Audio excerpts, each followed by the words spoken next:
Hello all, welcome back to my silly little channel. So glad you're here.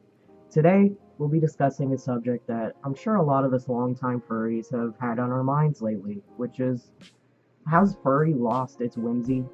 When I first joined the fandom back in 2016, I remember it all feeling so magical and exciting, mainly because it was all incredibly new to me. This was back when furry hate was trending big time on the internet, as most people were still pretty misinformed on what furry really is, and they had very little to go off of, save for like that one episode of CSI. Essentially, it was still viewed as very taboo, and while there's still plenty of haters out there, furry content creators were on the rise, which aided in giving the internet a less biased insight into the fandom. And even though I had also been somewhat misinformed, I really didn't know enough about what a furry actually was, considering I didn't know any furries at all, in real life or online. I will be making another video delving further into just how I officially became a furry, so look out for that in the future. One day I happened across a piece of furry art, and I was like, this is actually really cool. There was nothing weird about it, just an anthro wolf, and I thought it was just really cool and creative. So I decided to do some research, and within about 5 minutes of said research, I decided I am a furry. It was also the day I found out fursuits exist. The first time I saw a picture of a fursuit, I about lost my dang mind. Like, what do you mean there are full-on animal costumes that basically transform you into your character? My mind was blown. I made a furry account on Instagram, and I had those classic new furry dreams of someday having a suit of my own. Pretty soon I made my own persona, not this one, but I'll talk more about my first persona in my future video, discussing my journey in the fandom, and getting to attend a convention where I can meet all these awesome fursuiters and content creators. I was just so excited and amazed that there was this entire community of creative and welcoming people, all based around bringing animal characters to life. That was like a childhood dream come true. Now, even though I was 18 when I first joined, I had a very fresh and somewhat naive perspective on the fandom, as most of us probably did when first joining. I was just obsessed with the really awesome art and popular suitors who all just seemed like really cool people, and I wanted to be like them. I looked up to them, and I hoped to one day follow in their footsteps. Or should I say, paw steps. No! God! I attended my first convention about a year later after managing to make a few IRL furry friends, which is actually a pretty funny story, but I will save it for my next video. Attending the con felt like an internet fever dream, but like in a good way.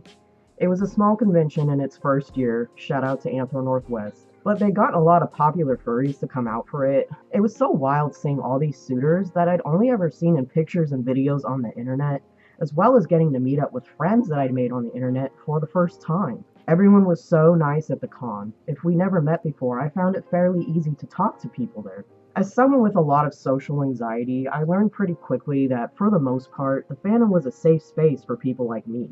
That a lot of the people there also have social anxiety, and the fandom was an escape for them, where they felt like they could safely come out of their shells and learn to interact with others without the fear of being judged or rejected. The first few years in the fandom were quite nice, although I did have some negative personal experiences that tainted my fresh-eyed view of the fandom. That's unfortunately just a part of life. I still enjoyed watching furry YouTube content and attending local cons, but over time, the fandom did lose some of its magic. Now, in recent years, we've all seen the uptick in new members, which that in itself is not the issue. The issue is that a lot of these new furries, not all, but some, aren't really furries. Musical.ly/TikTok was and still is a huge platform for furries, particularly fursuiters, as it's a simple and quick way to put yourself out there, and the algorithm especially loves fursuits. So it's fairly easy for suitors to gain a lot of traction. Now, this isn't a bad thing, but it came to attract a particular type of furry, which I've labeled as fake furs. Fake furs are people who notice how much attention they could potentially get online if they have a fursuit. So they buy fursuits, usually very expensive ones, and then for whatever reason choose to post themselves wearing only the head while usually being half naked. Now, I'm not going to go out of my way to single anyone out, but if you know, you know. Now, to be fair, your fursuit is your fursuit. If you bought it, it's yours. You can do whatever you want with it. More power to you, I guess. But a lot of times, these people just snatch up pre-mates they find because they don't want to go through the trouble of making a persona and then waiting to commission their own suit. They want attention and they want it now. Now, don't get me wrong, there is absolutely nothing wrong with adopting premates, obviously. In fact, it can be a great way to settle on a persona if you're struggling to come up with one yourself. Not only that, you're supporting a small business by purchasing these premates. My first suit was a pre-made that I built a persona around, and even though I don't have him anymore, I loved him dearly. Even then, if you already have a persona or a fursuit, and you see a pre-made you like, and you have the money, by all means, get it. But with these fake furs, there's just a lack of creativity and individualism that I feel like is what makes this fandom so magical. My impression of most of these fake furs is that they want attention from the internet, but they weren't successful in being a content creator in the normie world. Then they realized that furries will eat up seeing someone with a nice suit, nice things, and a nice body. And they take advantage of that. But see, my main issue with these fake furs isn't just the desperation for attention, but rather the way that they treat other furries. A lot of them tend to have this superiority complex, thinking they're better than other furries, and are constantly reminding other furries how normal they are compared to them. They tend to be very shallow, judgmental, and just overall seem like they actually hate furries. Like, they don't even really want to be here or make friends, they just want the follows and views. Now, with the rise of social media, this is something we can see everywhere outside of the fandom. People who are just desperate to have their 15 minutes of fame and will do whatever they feel they need to do in order to get that attention. So this obviously isn't something isolated to furry. That being said, I feel like the fandom has a particular issue with this right now, and it's only getting worse. Because all these fake furs are trying to basically purify the fandom by weeding out the weird, quirky creativity that makes this place so great. Because they often have a decent audience, they use it as an opportunity to spread their hateful rhetoric, and pretty soon, they have a mob of Puritans going around and spreading that hate further. Now, we all know furries tend to produce some of the most petty drama ever. That's nothing new.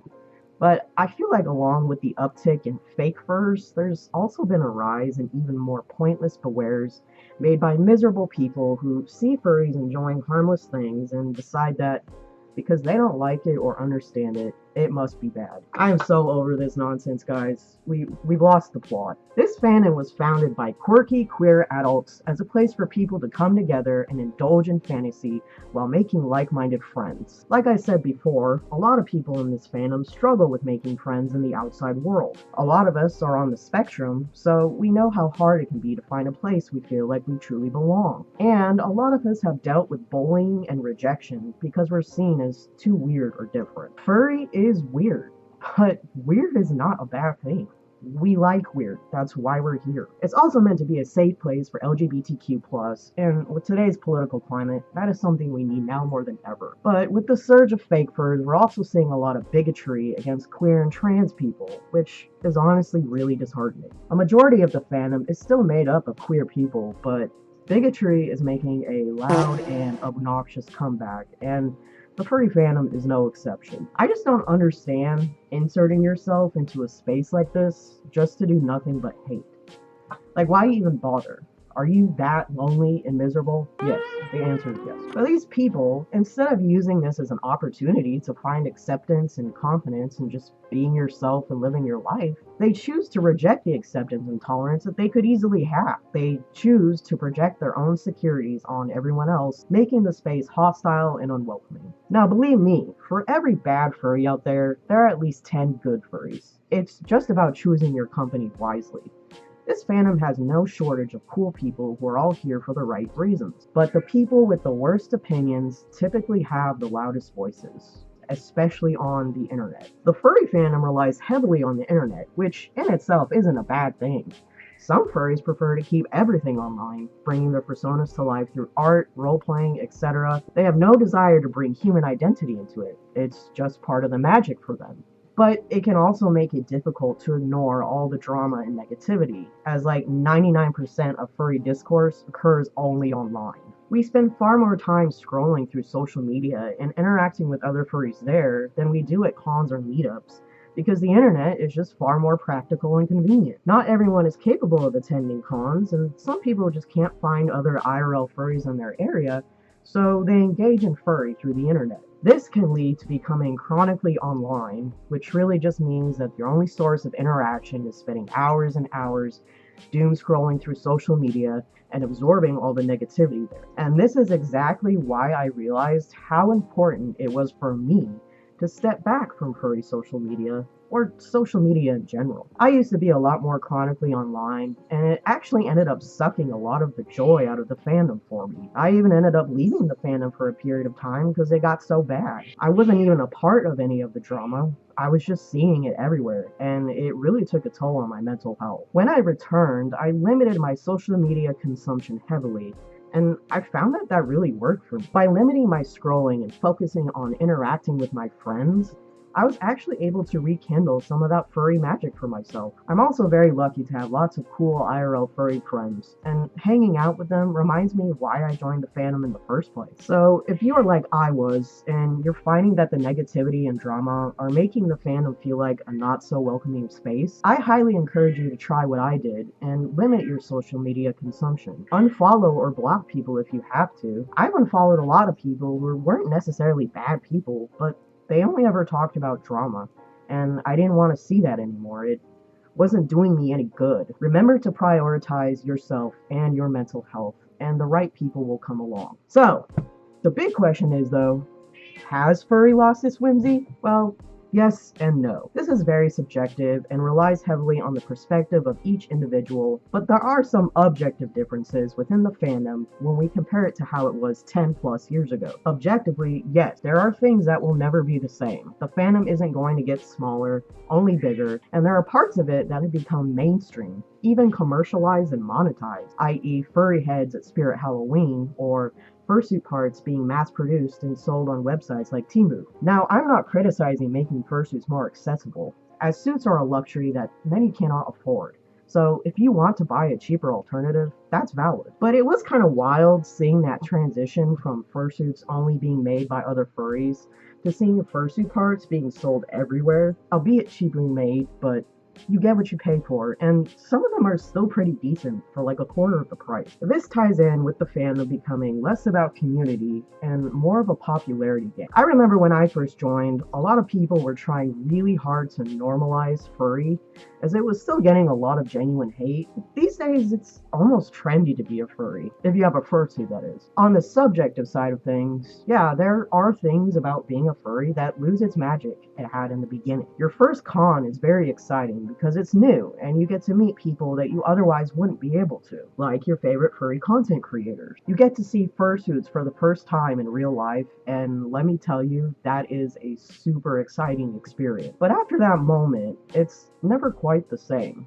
It's still a lot of fun to attend conventions and meet people, but after a while of attending cons, you come to realize that these suitors and content creators you looked up to are just people. I stopped idolizing popular furries a long time ago because you also learn that some of these furries you may have looked up to aren't always very good people, and that can kind of ruin things. You gain a more realistic perspective, and sometimes, well, reality sucks. That's not to say that there aren't a lot of popular furries out there that are genuinely cool people, but it's important to remember that we're all just humans, we all make mistakes, and some of us are just terrible. Regardless, there's still a lot to love about this fandom. Seeing people from all walks of life coming together to share in similar interests is a great thing, and we could always use more of that in the world. Ultimately, it's up to you as an individual to decide if you want to let the few bad eggs ruin it for you. There will always be miserable people out there, but that doesn't mean that you have to be miserable. If there's any wisdom I can impart as someone who's been in the fandom for a decade now, it's that we can choose what furry means to us and how we enjoy it. It's important to remember why we're here and what we're hoping to gain. For me, it's spending time with the people that are important to me and expressing my creativity through art and fursuit content, as well as supporting other creative people. So despite all the drama and fake furs, nobody can take your individuality, so